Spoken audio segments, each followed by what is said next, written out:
سر ایک سوال میں یہ بھی جاننا چاہتا ہوں کہ ہمارا جو ڈی این اے ہے، ہمارے جو جینز ہیں، کیا وہ ایسے فری ریڈیکلز یا آکسیڈیٹیو سٹریس پیدا کرنے میں معاونت کرتے ہیں، یا جو ایسی چیزیں ہم غلط کھاتے ہیں یا ڈرگز لیتے ہیں وہ ہمارے جینز کو خراب کرتے ہیں؟ وہ ہمارے جو ڈی این اے کے اوپر اٹیک کرتے ہیں، وہ ہمارے خلیوں کے اندر جو مائٹوکونڈریا ہیں جو کہ توانائی پیدا کرنے کے انجن ہیں، وہ اس کے اوپر اٹیک کرتے ہیں۔ یعنی اندازہ کریں کہ ایک جو ہیلدی سیل ہوتا ہے یا ہیلدی خلیہ ہوتا ہے، اس کی سیل وال کے اوپر اٹیک ہوتا ہے۔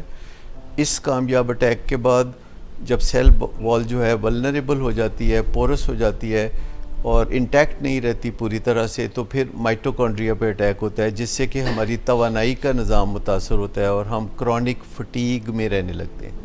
اگر آپ ڈائبیٹک کو پوچھیں تو وہ آپ کو بتائے گا کہ وہ کرونک فٹیگ میں رہتا ہے، تھکن رہتی ہے، تھکن بڑی اسے محسوس ہوتی ہے، مسلز میں درد ہوتی ہے، اور کیفیات حیران کن طور پر پہلے 100 سال میں ڈائبٹیز کے بارے میں کوئی بہت زیادہ اس حوالے سے فکر و تردد نہیں کیا گیا کہ یہ انسان کو ذہنی طور پر پشمردہ کر دیتی ہے ڈائبٹیز، یعنی آدھا زندہ آدھا مردہ۔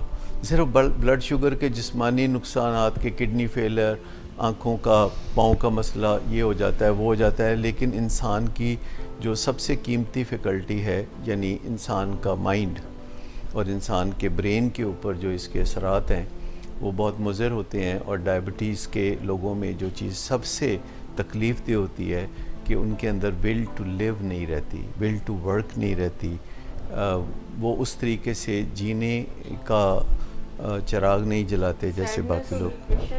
واضح طور پر ان کی لائف میں نظر آ رہی ہوتی ہے، اور ایک ایسی سیڈنس ہوتی ہے جس کی کوئی وجہ ان کی انوائرمنٹ میں نہیں ہوتی، ان کے حالات میں نہیں ہوتی، یہ صرف ان کے اندر ایک فیلنگ ہوتی ہے جس کو وہ اچھی طریقے سے دوسرے لوگوں کو بتا بھی نہیں سکتے۔ اور عام طور پر جن کو ڈائبٹیز ہوتی ہے وہ زیادہ تر بڑی عمر کے ہوتے ہیں اور ان کو اس قسم کی نگہداشت نہیں ملتی جو ینگسٹرز کے حصے میں آتی ہے۔ تو ہر 5واں 6واں جو پیشنٹ ہوتا ہے ڈائبٹیز کا وہ اب ٹین ایجر یا اس سے بھی چھوٹی عمر میں پایا جاتا ہے، لیکن زیادہ تر ڈائبیٹک جسے ہم ٹائپ 2 ڈائبٹیز کہتے ہیں وہ ذرا 40 سال کی عمر کے بعد، بڑی عمر کے بعد ہوتی ہے۔ اور یہ زمانے کی ایک ستم ظریفی ہے کہ جو لوگ اپنی زندگی میں بہت اچھا رول پلے کرتے ہیں اپنی فیملیز کے لیے، جب وہ ڈائبٹیز یا دل کی بیماری میں مبتلا ہوتے ہیں تو انہیں کوئی بہت اعلیٰ توجہ کا علاج نہیں ملتا یا بہترین علاج نہیں ملتا، بعض اوقات تو انہیں بیونڈ اکنامیکل ریپیئر سمجھا جاتا ہے۔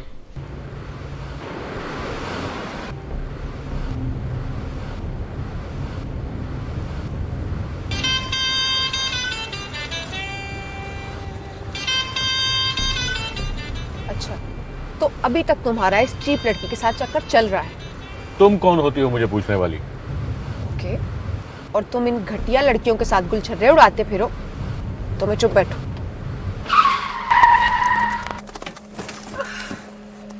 Get out.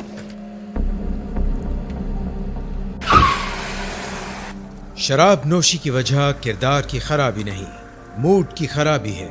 شراب نوشی کبھی بھی نشے کی بیماری میں بدل سکتی ہے۔ نشے کی بیماری ہر سٹیج پر قابل علاج ہے۔ مدد حاصل کیجیے کیونکہ وہ ایسا نہیں کرے گا۔ ولنگ ویز سے مدد حاصل کیجیے، کہیں سے بھی مدد حاصل کیجیے، لیکن فوری مدد حاصل کیجیے۔ جس معجزے کے انتظار میں آپ نے بہت دیر کر دی، اب وہ دستک دے رہا ہے۔ مدد حاصل کیجیے، مدد حاصل کیجیے، مدد حاصل کیجیے۔